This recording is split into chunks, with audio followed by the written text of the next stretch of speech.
യൂട്യൂബിന് വിട. സൂര്യയിലെ എല്ലാ പരമ്പരകളും സംരക്ഷണത്തിന് ശേഷം തികച്ചും സൗജന്യമായി സൺ നെക്സ്റ്റ് ആപ്പ് ഡൗൺലോഡ് ചെയ്യൂ. കണ്ടാസ്വദിക്കാം നിങ്ങളുടെ പ്രിയ പരമ്പരകൾ. 25 വർഷങ്ങൾക്ക് മുമ്പ് നടന്നൊരു സംഭവം അതെന്റെ ജീവിതത്തെ ഇത്രയും കാലത്തിന് ശേഷവും വേട്ടയാടിക്കൊണ്ടിരിക്കുക.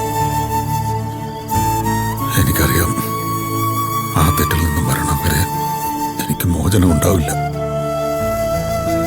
പാപത്തിന്റെ ശമ്പളം മരണമാണെന്ന് പറയില്ലേ? എന്റെ മരണം കൊണ്ട് ഇത് അവസാനിക്കും.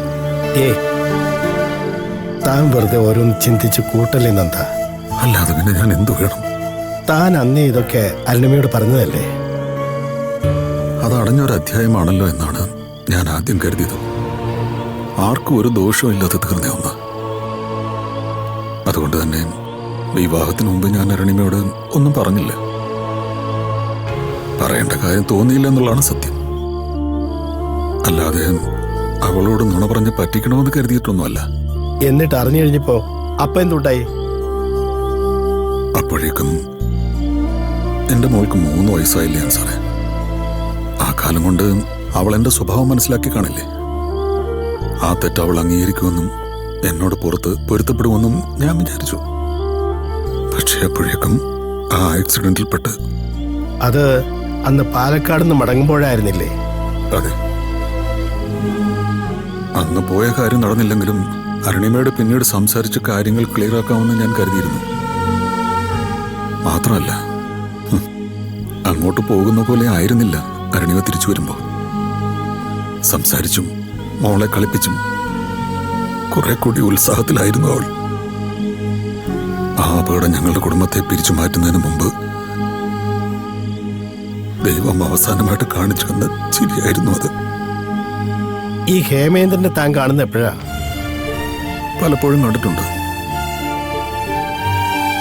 അപ്പോഴൊന്നും അയാൾ ഈ സംഭവങ്ങളുമായി കണക്റ്റഡ് ആണെന്ന് തനിക്ക് മനസ്സിലായിരുന്നില്ല അല്ലേ? ഇല്ല, അന്ന് ഞാൻ ഒറ്റയ്ക്കല്ലേ. അപ്പോ താൻ കുടുംബവുമായി ഒന്നിക്കുന്നു എന്ന് അറിഞ്ഞപ്പോഴാണ് അയാൾ രംഗത്ത് വന്നത് അല്ലേ? അതെ. അയാൾക്കിപ്പോ ഇതൊരു കളി പോലെയാ.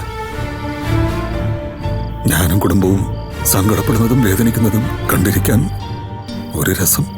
ഹേമേന്ദ്രന്റെ കാര്യം നമുക്ക് എങ്ങനെയും നേരിടാമെന്ന് വെക്കാം. അരുണിമ തന്നോടെല്ലാം മറന്ന് ഒരുമിച്ച് ജീവിക്കാൻ സമ്മതിക്കൂ? എനിക്കറിയില്ല സാറേ. അവളുടെ ഉള്ളിൽ നിന്നും ഇത് മാഞ്ഞു പോയിട്ടില്ല, അത് ഉറപ്പാ. താൻ തന്നെ അരുണിമയോട് സംസാരിക്കാൻ ശ്രമിക്കേ. ഏതോ ഒരാൾ കുടുംബമായി ജീവിക്കാൻ സമ്മതിക്കില്ലെന്ന് പറഞ്ഞു വന്നാൽ അതനുസരിച്ച് ഒതുങ്ങിക്കൂടാൻ നമ്മൾ ജീവിക്കുന്നത് അയാളുടെ തൊഴുത്തിലല്ലല്ലോ. കുടുംബമായി ഒന്നിക്കേണ്ടത് നിങ്ങളാണ്.